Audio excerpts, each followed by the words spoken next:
Com alegria, novamente aqui nos encontramos no estúdio da TV, Primeira TV São José, para levar a todas e todos os telespectadores mensagem de vida, otimismo e esperança na voz do Padre Pedro José Keller, sob o patrocínio de Carioca Calçados. É uma grande alegria sempre para a gente poder entrar em contato, e nós estamos vivendo a semana da oitava da Páscoa. E Cristo Jesus, após a sua ressurreição, começou a aparecer aos apóstolos, diversas vezes para todos os apóstolos. Vemos aí Jesus com os apóstolos, noutra vez para alguns dos apóstolos, noutra vez com os apóstolos e mais de 500 pessoas. Jesus Cristo, por 40 dias, continuou aparecendo para depois ascender, subir aos céus.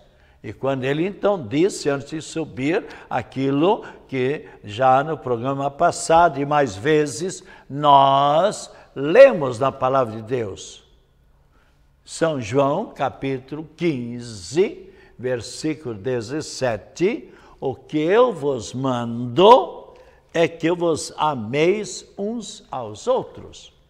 Como o mundo seria bonito se realmente se cumprisse esta vontade, este almejo, este desejo de Cristo Jesus, que é também o nosso desejo. Qual não é a mãe, qual não é o pai, ou o vovô, ou a vovó, ou bisavós, que não se alegram vendo seus filhos, vendo seus netos ou bisnetos vivendo na harmonia, na união, na fraternidade, no encontro, aniversário da mãe ou da vovó, ou do bisavô, todos ali unidos, que bacana. Ainda domingo eu almocei com a família ali de Carioca Calçados, a dona Wanda, ele já está na eternidade no céu, aquela família unida, se alegrando uns com os outros, juntamente com os sobrinhos, com cunhados e tal. E é uma alegria sem dúvida nenhuma. E eu sempre gostei, desde pequeno, do encontro de famílias. E quando eu posso participar, como no domingo deixei até de almoçar com parentes meus, com familiares meus aqui em Florianópolis, para almoçar com essa família, porque com os parentes eu me encontro a cada passo.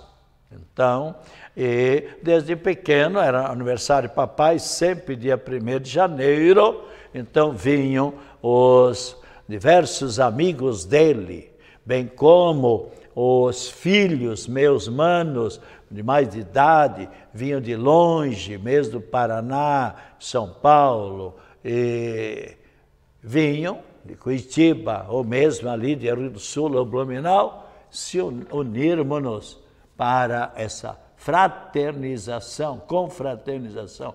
Isso é uma alegria. Bem, estamos dizendo, estamos na oitava da Páscoa, da ressurreição do Cristo Jesus, onde, sem dúvida nenhuma, nós podemos rever um pouquinho, especialmente os dias da Semana Santa, ou seja, Quinta-feira Santa, quando de manhã nenhum sacerdote na quinta-feira celebra a Santa Missa. Somente o Papa em Roma, no Vaticano, com milhares de presbíteros e bispos e cardeais. Os bispos, os 4.300, 4.500 bispos do mundo inteiro, dos 5 continentes, cada bispo na sua catedral, juntamente com sacerdotes que celebram a Santa Missa, juntamente com os diáconos permanentes, bem como todas as pessoas que desejam participar. E nesta missa são consagrados, são abençoados os 3 santos óleos do batismo, da confirmação ou crisma e da unção dos enfermos. Está bem claro, por exemplo, todos esses 7 sacramentos foram instituídos por Jesus Cristo. Por exemplo, a unção dos enfermos está bem claro na palavra, capítulo 5 de São Tiago. Aliás, já abri aqui, diz bem claramente: alguém entre vós está triste?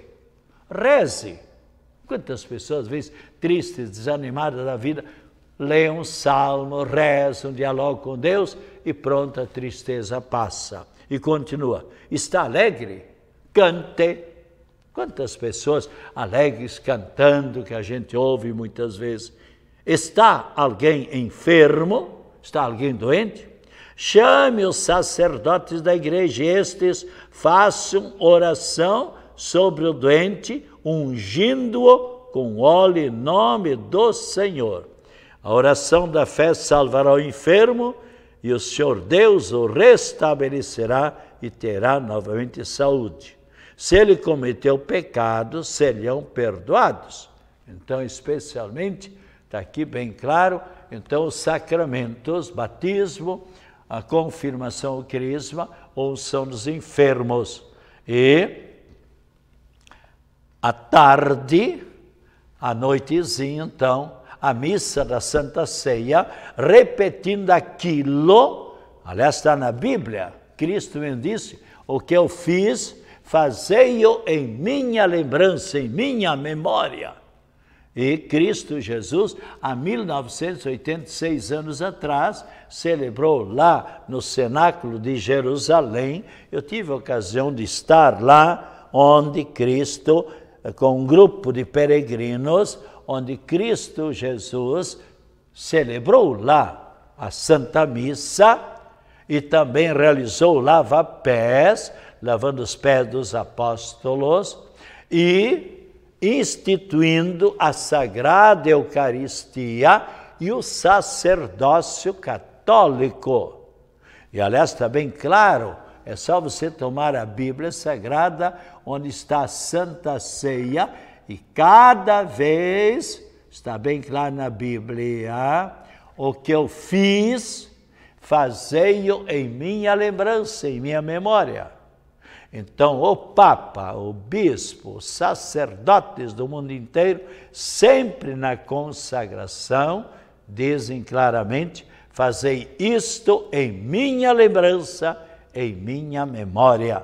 E aqui, então, Cristo deixou para nós esses 2 grandes sacramentos, o sacramento da Eucaristia, ou seja, a Santa Missa, e o sacerdócio católico. Os sumos sacerdotes, os sacerdotes do templo de Jerusalém, não é o mesmo sacerdócio de hoje. Lá é o sacerdócio judeu. Aliás, quando os judeus elogiaram o templo, veja Jesus, que templo maravilhoso nós temos, todo enfeitado com pedras preciosas. Está aqui na Bíblia, você poderá procurar, leia. Dia virá em que não ficará pedra sobre pedra deste maravilhoso templo de Jerusalém. Cristo falou isso no ano 32, 33. E o que é que aconteceu? Você que estudou História Universal, o que é que aconteceu no ano 70? Vem o general Tito com o exército, a mandado do imperador lá de Roma, e o que é que faz? Destrói, queima a cidade de Jerusalém, mata os homens e moços, e os que sobraram, as mulheres, leva para o exílio. E o que é que fizeram? destruíram completamente o templo de Jerusalém. E você indo lá hoje, você vê aquela praça imensa, sem nenhum resquício, sem nenhuma lembrança, sem nenhuma pedra que pudesse dizer, aqui, esta pedra é do templo lá, da destruição do ano 70, tudo. Somente está lá o muro das lamentações. Então, aquilo que Cristo disse, se realizou. Nunca mais reconstituíram uma igreja naquele espaço, naquele lugar do templo. Então, e ali então, na quinta-feira à noitezinha, os sacerdotes, uns com horário mais tarde, outros mais cedo, celebraram nessa quinta-feira, como aconteceu sempre no decorrer dos séculos, a Santa Missa, também realizando lava-pés e celebrando a Sagrada Eucaristia. E na sexta-feira de manhã, as igrejas todas, os sacerdotes atendendo o sacramento da misericórdia, o sacramento do perdão. E à tarde, a solene ação litúrgica, quando então, por meio das leituras sobre o sofrimento de Cristo, apresentando o sofrimento de Cristo, e ele carregando a cruz, e é crucificado, é suspenso entre o céu e a terra, e às 15 horas, está bem claro, aqui na palavra de Deus, Cristo Jesus expirou, morreu. E naquele momento a natureza toda se revolta, escurece em plena 3 horas da tarde, e o centurião, aquele que tinha sob seu comando 100 oficiais, sargentos, cabos e soldados, ele disse, verdadeiramente este que acabou de morrer é o Filho de Deus. E aí então, nós sabemos, retiraram Cristo Jesus ao anoitecer. José de Arimateia emprestou a sua sepultura, que ele tinha mandado fazer já para si, ali no rochedo, e Nicodemos, que era um senador na época, um amigo de Jesus, e mais outras pessoas, e as santas mulheres, especialmente Nossa Senhora, retiraram o corpo de Cristo, colocaram no colo de Nossa Senhora. Que tristeza para esta mãe, como para qualquer mãe que tem um filho vivo e daqui a pouco um desastre, infelizmente, ou uma bala perdida mata aquela criança, ou aquele filho, ou aquela filha. A tristeza desta mãe derramando as lágrimas. Nossa Senhora da Piedade. Belíssima devoção que o povo tem também, ou também chamada Nossa Senhora das Dores. E ali então levam Jesus para a sepultura, mas Jesus Cristo havia dito, ao terceiro dia eu ressuscitarei. Foi sexta-feira no anoitecer, o primeiro dia, sábado dia todo, está na sepultura, domingo de madrugada, ressuscitou, reviveu. O único caso até hoje de alguém que tenha ressuscitado com o seu próprio poder. Domingo, dia da Páscoa. E no sábado pela manhã, todas as igrejas do mundo, igrejas católicas especialmente, ficam fechadas, reverenciando a morte de Cristo Jesus. E no entardecer de sábado, ou mais tardezinha, pelas 21, 22 horas, ou algumas igrejas até, quem sabe, é meia-noite, celebram então a solene vigília pascal, uma cerimônia belíssima. Aliás, ali o padre Jair José Pereira coordenou, ele como pároco, coordenou e presidiu esta celebração. e um ensaio maravilhoso, algo, toda a igreja muito lotada, e todos saíram desta celebração. Mas que coisa maravilhosa, o Cristo ressuscitado. E no domingo, então, diversos horários de Santa Missa, celebrando a ressurreição de Cristo Jesus. E nós encontramos claramente a segunda leitura, onde a palavra inspirada por Deus claramente nos diz: se Cristo ressuscitou, claramente, se ressuscitastes com Cristo, nos diz claramente em Colossenses capítulo 3, versículos 1 a 4, se ressuscitastes com Cristo, esforçai-vos por alcançar as coisas, as virtudes do alto, onde está Cristo sentado à direita de Deus. Aspirai às coisas celestes e não às coisas terrestres. Devemos procurar viver como ressuscitados. Esta é a palavra de Deus, Colossenses capítulo 3, versículos 1 a 9. Então, especialmente, o próprio Cristo que nos convida a vivermos sempre na amizade, na sua amizade, e vivermos, quem vive na amizade com Cristo é aquele que vive na graça santificante, aquele que vive em harmonia com Deus, com Jesus e com os seus semelhantes. E, então, especialmente, celebramos ali, no dia da Páscoa, a ressurreição de Cristo Jesus e também o Evangelho do dia da Páscoa.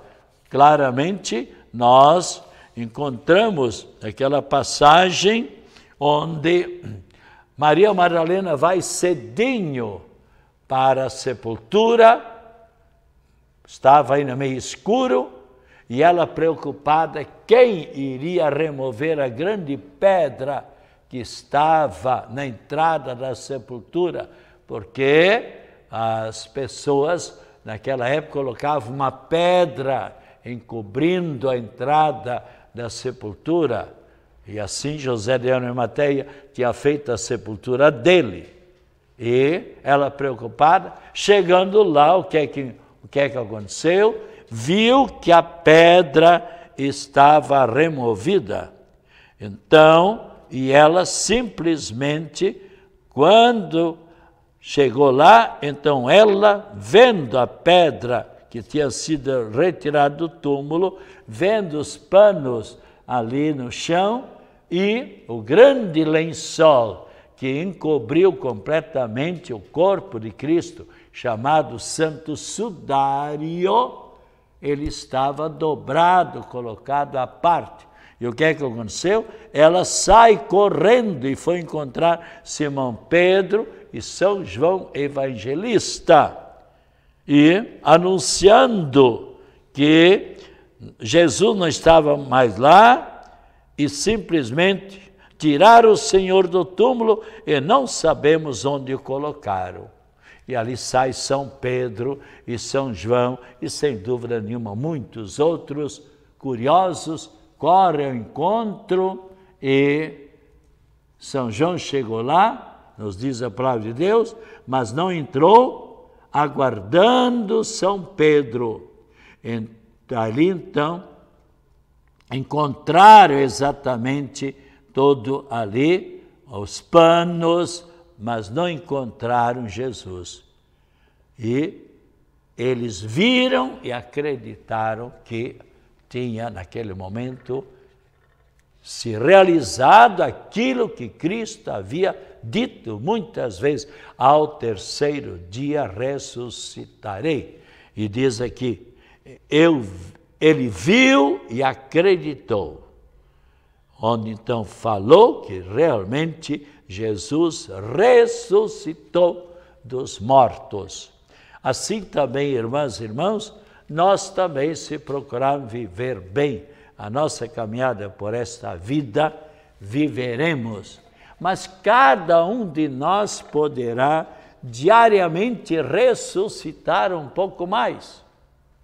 Se alguém, por exemplo, não está estudando bem, mas ele resolve tomar uma atitude, procurar mudar de vida, começar a estudar, ele está ressuscitando.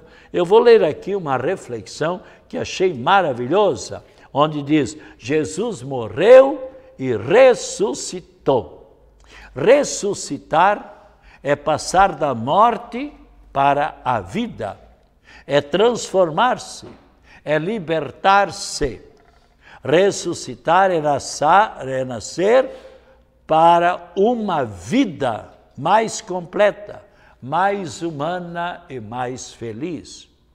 Temos diante de nós o grande acontecimento da ressurreição de Cristo Jesus.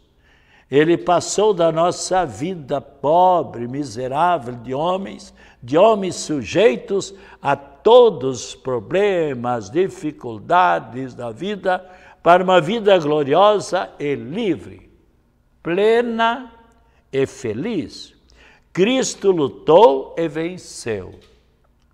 Sua ressurreição foi e é a derrota decisiva dos seus inimigos. Pensaram poder silenciar a Jesus. Um morto não fala. Pensaram poder esvaziar-lhe o coração de uma vez por todas. Um morto não ama. Pensaram os inimigos liquidar a Jesus, a ele que os tirou da tristeza de sua consciência. Um morto não incomoda. Ninguém gosta de ouvir a verdade, mesmo proferida em nome de Deus. Um morto não se arroga o direito de profeta. Caifás se deu bem conta disso, ao dizer como que inspirado: é melhor que um morra para salvar todo um povo. Sem saber, colaborava com Cristo, ajudava-o a mostrar a sua vitória definitiva sobre o pecado, sobre a morte. Mas a vitória, a ressurreição de Cristo não caiu do céu. Foi um triunfo alcançado pela luta de Cristo, por sua fé, por seu amor, por sua confiança em Deus. Eis o fato mais importante da nossa fé. A ressurreição de Cristo é também o centro da nossa existência, porque a ressurreição não é só para depois da nossa morte física. Em um futuro longínquo, a ressurreição de Cristo já é uma realidade em nossos dias. Ao menos é realizável todos os dias de nossa vida. Cada ser humano deve lutar, desde hoje, como Cristo o fez. Pelejar, lutar contra a morte sob todas as formas. Se examinarmos ao nosso redor, veremos uma multidão de defuntos. Ainda mais. Talvez estejamos meio inertos, meio parados, meio mortos em nosso ideal. Morte é o nome do mal vencedor. Assim o bêbado e o viciado, o doente e o egoísta, a prostituta e o analfabeto, o comodista e o desesperado, o medroso e o pecador, o vaidoso e o opressor, são os mortos, porque neles venceu o mundo, venceu a carne, venceu as paixões, venceu o demônio. Há uma imensa variedade de mortos, cada qual mais horrível. Há tantas formas de morte quantas há de mal. Mas, após a ressurreição de Cristo, há não menos numerosas formas de ressurreição. Ressurreição, que é a imagem da ressurreição de Cristo, é fruto de luta fiel e contínua, é a vitória conquistada passo a passo. Cada um de nós deve lutar e vencer, lutar contra o nosso egoísmo, contra o nosso comodismo, lutar contra a nossa covardia. Cada um de nós deve estar sinceramente decidido a viver, a vencer, a ressuscitar. Cada um de nós é convidado a se esforçar para sempre lutar e melhorar na nossa vida. Com esses sentimentos, que Cristo Jesus continue sempre estando ao nosso lado, nos animando, nos fortalecendo e especialmente nos dando esse pensamento positivo. Porque o demônio gosta de lançar o desânimo dentro de nós. E quantas pessoas que infelizmente se deixam enveredar pelas tentações do demônio, que joga o desânimo, e nós sabemos quando a pessoa está desanimada, não tem vontade de estudar, não tem vontade de passear, não tem vontade de trabalhar, não tem vontade de orar, enfim, é uma pessoa que ali está vivendo semi-morta. E no desânimo há pessoas mesmo que infelizmente também, porque não reagem, não lutam, vão entrando numa depressão. E o psiquismo então vai diminuindo. Que o Senhor Jesus esteja ao seu lado para acompanhar, acima de você para iluminar, atrás de você para o defender de todas as situações difíceis, à sua frente para lhe apontar sempre o caminho certo. Então, especialmente, ontem foi o dia do livro e também do direito autoral. Também foi o dia mundial do escoteiro e o dia nacional do choro. Ontem, nós esquecemos de colocar aqui. E tem uma frase muito bonita de Heinrich Mann, onde ele diz: uma casa sem livros é um quarto sem janelas. Você já imaginou? Um quarto sem janelas? Eu gostava, quando era pequeno, lá, já no primeiro aninho, especialmente no segundo, eu já gostava de trazer livros da biblioteca da escola para ler nas horas vagas. Sempre gostei de ler. Isso vai abrindo o horizonte da pessoa. E continuo sempre lendo, estudando, também preparando os programas e é muito importante a gente não deixar enferrujar a sua mente. Então, que o Senhor Jesus esteja ao seu lado para o acompanhar acima de você, para iluminar a sua frente, para lhe apontar sempre o caminho certo, atrás de você para o defender de todas as situações difíceis. Repetimos, de propósito, para receber a bênção da Trindade Santa e Nossa Senhora e a bênção desta água, em nome do Pai, Filho e Espírito Santo. Amém. Beba esta água com fé.